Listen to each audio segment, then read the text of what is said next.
Wow. I've been a mental health advocate for 20 years now. And, it's just a title. When you start believing in titles or positions or whatever your accomplishments are, I think you're a little bit disconnected from life and from yourself.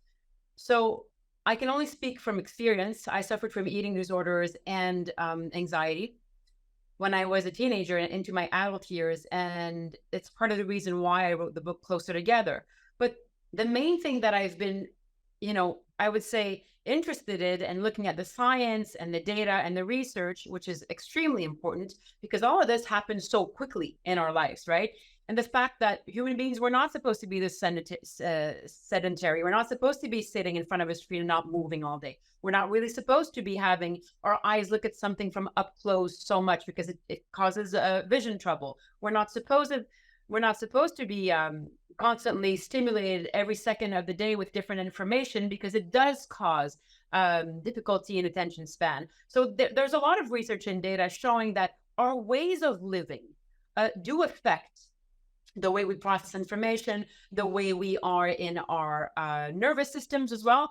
We are all human beings with a nervous system right now. If I came to you today and you were in your alert mode, that almond-shaped amygdala in your brain, which is your alert mode, it prevents you from running into danger. If there's a car coming out on the street, for example, what's happening now is that we're not all sick. And mental health is not just the absence of mental illness. It is the fabric of our lives, how we sleep, how we consume, what we consume, where we bring our attention to, how we treat ourselves, how we view others, how we sleep, how we eat, how we exercise. And we are, in a way, and even the amygdala, and science is proving this, is reacting in a normal way to abnormal circumstances. So we have to be very careful when it comes to mental health to not pathologize too quickly our states of being, because we're also reacting to abnormal circumstances of living that humans have not been used to for hundreds, thousands of years. And so we come into the world with the two most visceral inherent needs. This is universal. It's every single human being. So attachment, to be taken care of in a constant, quality, beautiful, present way by a caregiver, a parent, a grandmother, an auntie, whoever is the person who took care of you, was there and was constant and really validated who you were, your needs, your perception of reality. This gave you a sense of trust to the world and to your surroundings. And this trust is called epistemic trust, is validated by the person who took care of you. And it really follows you for your whole life because it leaves a wiring in your brain. And the science and the data have been showing this for many, many years, that you carry into every single relationship that you have in your life after, as an adult. So the more we're willing to look at how we are wired in our own personality, from our nervous system to how we react to others and how we react to fear or anxiety or stress, because stress is normal in life. So that's for the attachment part of how we come into this world. Then there's the authenticity part, and here's where social media and authenticity have kind of like this very, very direct and important relationship. So authenticity is your capacity to be able to express who you are without having to change your behavior to please. Now, everybody stop for 1 second. We all do it. We all change our behavior since we are children to please our parents in different ways to feel a love and validation. And we learn that as we go into life and as we grow as teenagers and young adults. When we live on platforms and we're exposed to this information where we can't really be our authentic self, where we are constantly rewarded for self-betrayal, change the way you look, from your hair to your eyelashes, to your nails, to your body, to your teeth, to everything, or change the way you behave. So you look, I don't know, less vulnerable and stronger, or whatever these messages are that we're getting as women or men or boys and girls that are not authentic to our true nature. Now, when we don't live in our authenticity, we can become sick, not only physically, but mentally. So it's very hard to believe that there is no correlation between the way that we consume social media, and I did say the way that we consume social media and the way we live, and the state of our mental health. Now, mental health, even the expression, in some way, I would like to call it our wild wholeness, because mental, we think, is here, but we have a brain in the head, we have a brain in the heart, which is a nervous system filled with the capacity for seeing negative events, and a brain in the gut, because now we know that we can't separate the brain from the heart and the gut, and our gut and the way that you eat and what you put into your body communicates with your brains constantly. 75% of the signals that are exchanged between the brain and the gut is coming from the gut. And this is absolutely fascinating. So now that we talk about mental health, we can no longer talk about mental health without talking about gut health.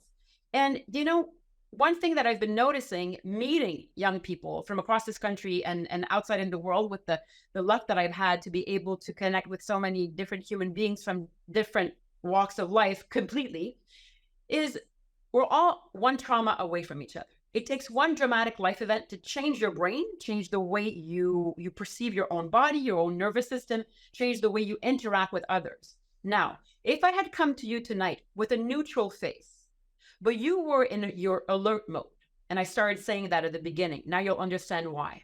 If I had come to you with a neutral face, but you were in your alert mode and you already felt threatened by the world, you could interpret my neutral face as aggressive. So now think about the state of the world. Think about the state of our schools, of our families, for the people who don't even find emotional safety in their own families, of your circle of friends, you know, of society and the world, you know, from a bird's eye view, and look at how people are treating each other. The more fragile you are inside of you, this does not mean vulnerable. It means the less aware you are of your own personality wiring and why you act and react the way you do in your life, the more threatened you will be by others' difference.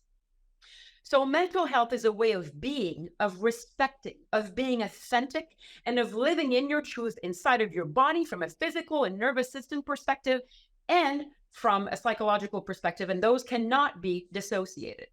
Now, there's a beautiful poetry and dance to this life between the light and the darkness. And I think that young people, you carry this fire, you carry this love, this question, this curiosity for your own heroic quest of becoming who you are. And you're living in very difficult circumstances. And I walk with you because it's not easy. It really isn't. And I have 2 teenagers and a 10-year-old, so I was seeing it firsthand. But there is a difference between solitude, which you should have a right to, the right to have enough self-knowledge to sit with yourself and feel peaceful and not feel threatened by that silence. And then there's loneliness, which really correlates more with isolation. And the more we are on screens, the less time we spend with each other, the more isolated we can feel. And also, from a very young age, when we as parents are too on top of our kids and are trying to control their lives and activities and always keeping them busy, we don't foster that sense of wise solitude that we all long to sit with in peace and silence as human beings. And so by controlling everything, we're not allowing children to experience the phase of low risk, low cost. You fall off your bike, you hurt your knee. You fall up the branch of the tree, you're scorched. You'll be okay. Nobody's saying, oh my God, are you okay? It's the end of the world. No. You go out there and you experience. So that period of childhood of low risk, low cost, your brain and your body is doing all this wiring so that when you come at the high risk, high cost period of your adult life, you're more prepared physically, nervous systemly, it's not a word, but you know what I mean, and emotionally, because you prepared for that. And when we're on screens all the time, we spend less time in nature. So, you know, there's lots of discernment to be used here in how we use social media. And it is a community, but that community should make you feel safe, validated, seen, and loved. So if you're not happy and you don't feel safe when you're using, you know, all these platforms, this sends you a direct message, not only to your brain, your nervous system, and your heart, but your message to your own authentic self. So if this is not making you happy, then you've got your own answer. And yes, you know, being on screens before we go to bed does affect our sleep cycle.